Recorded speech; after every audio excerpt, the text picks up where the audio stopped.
Hey everyone, welcome back to another manga story and video. And today we're going to talk about another random manga that I picked up, and it just started to pick up steam. So I thought it'd be fun to talk about Yakuza Reincarnation Volume 5, and if you're not reading this, you're definitely missing out. So going back to what the story started with, this is that video I made probably 3 months ago, and where I said an old man becomes a princess. So that's the basic plot to this one. An old man who's a head honcho in the Yakuza, he gets murdered, and a goddess deity moves his consciousness into the body of this princess who was dying in another world. It's it is an isekai where an old man becomes a young girl. And the thing is, because he is two people in one body, because he has the body of the princess and he has his soul, they have a thing in this universe called skill trees, and it's how they have the abilities, like magic or fighting or whatever they're doing, they have these skill trees. And because he's 2 in 1, he has 2 skill trees, which makes him crazy powerful.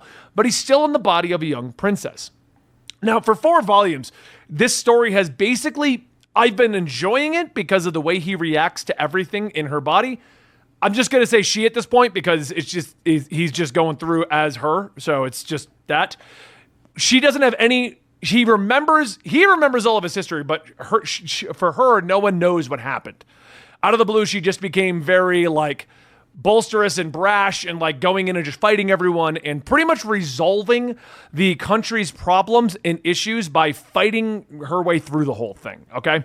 Which has been fun and interesting to see, but for 4 volumes, it's kind of, in my opinion, and I said this in the original thing, gotten a little stagnant because the concept of this old Yakuza guy in her body doing all these crazy things, they haven't dived into. We haven't touched on it. It's just, she's awesome now, and everyone just kind of acknowledges that. Over the course of the 4 volumes, we discovered that the prince was causing issues for the land and is being affected by drugs and this demon lord thing. And because she's starting to pull out a lot of the crimes and bring them to the forefront, they've now declared her to be the imposter princess, and they started chasing her down. So her, the old knight who's supposed to be protecting her but doesn't do a good job because she's so much stronger than him now, and her this elf medicine mage user person that goes with her have been traveling the land fixing problems while trying to figure out how they're going to stop all the issues. And for 4 volumes, that's kind of where it's been at. A lot of world building. We've been going into all the different towns with the different races, seeing their reactions. We saw how the elves are treated. We saw how the towns are dealing with the demon lord and the drugs. We saw all of this stuff unfolding. And typically what happens is the princess would arrive. She would fight against whatever the villains were. The villains would run away. She would do whatever she's doing in the town. Like at one town, she made a steam bath. And then... the villain would come back, she would beat the villain again, and we would kind of repeat that loop for 4 volumes. And it wasn't bad, but it wasn't becoming one that I was looking forward to reading. Hence why this arrived a month ago, and it got to the point of I got nothing going on, let me see what's happening in Yakuza Reincarnation. Well, I know I kind of did the long way to get here, but the reason I bring this up is because this is where we started to dive into the actual plot. Beyond just princess running away from being accused of being an imposter. So basically, the princess and her cohorts arrive at a town, and in this town, it's apparently in the chest cavity of an old world demon. And they're considered the most hidden and deceptive of the races, or the town. And they have all the spies, and they have a spy network and stuff like that. So the plan was to come to this town to get the appropriate information so that they can use it against the prince and get back to her kingdom, and she can take over. But what they discover is that this town is at its own civil war. It's got its own problems, as every town before this has had. The town is the town has a dragon in charge of it, and the dragon's son is the one causing the issues. The dragon insists on their job is to keep this demon's body, this giant demon that the town is in the chest cavity of, from reviving and storming across the planet. And the prince wants the world to, basically they want to break away from the old ways and then help the town expand, because the town's not expanding because it's too busy making sure that this demon doesn't wake up.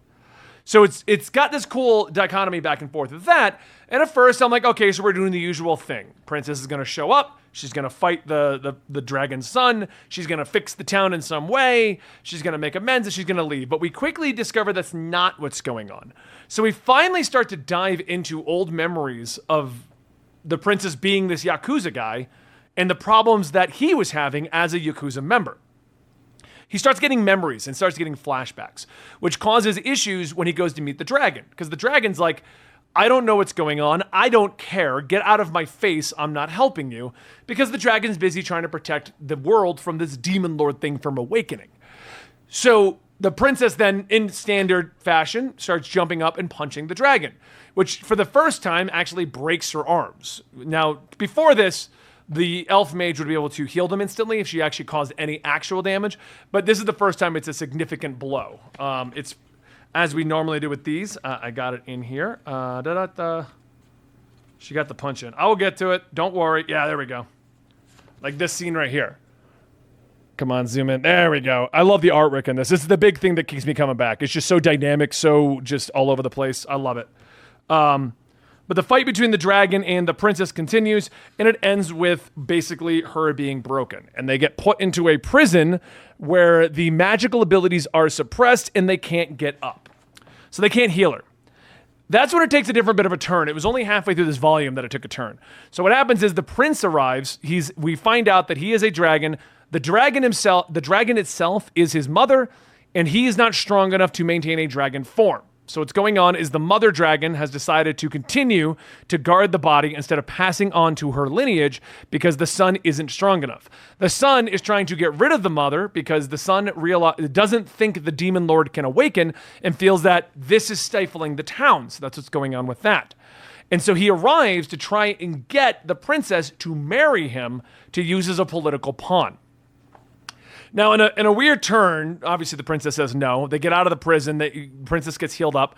And then the mage is so drained from everything, she passes out. So the princess agrees to the political marriage on the terms that no one disturbs her elf friend who is currently healing by resting up. So that's the arrangement. Then things get crazy because as we find out, the demon lord's miasma that was all around the area causing issues, well, it infected the dragon... the prince's army. He had created an army to fight against his mother and take the kingdom. And the demon lord had infected all of them, and they're now all demons. So everyone starts waking up as demons. The whole town is now getting overrun by these demons. It's the biggest large-scale demon thing that we've seen up to this point. And so we're now getting the point of the demons and stuff and all this are going on. The reason why it's getting interesting at this point and what's going on is because while these demons are waking up, while the princess is fighting the dragon, all of this, the dragon questioned why the princess would fight against a dragon, only to discover that the princess has 2 skill trees and has met a deity stronger than the dragon. We're going back to when the Yakuza old man died, saw this goddess, and became the princess. So we're starting to dive into what was the reasoning behind that. Why is he in this princess's body? Because up to this point, it's just been, it happened, and we're dealing with it, and it's funny. But now we're starting to discover the plot behind it, how the demon lord's related, how the demon lord has 5 minor demon lords, like the one that they're in the chest cavity of, that are going to like raise the world so that the big demon lord can arrive, stuff like that. And how the princess is now entangled in all of this and fighting it off.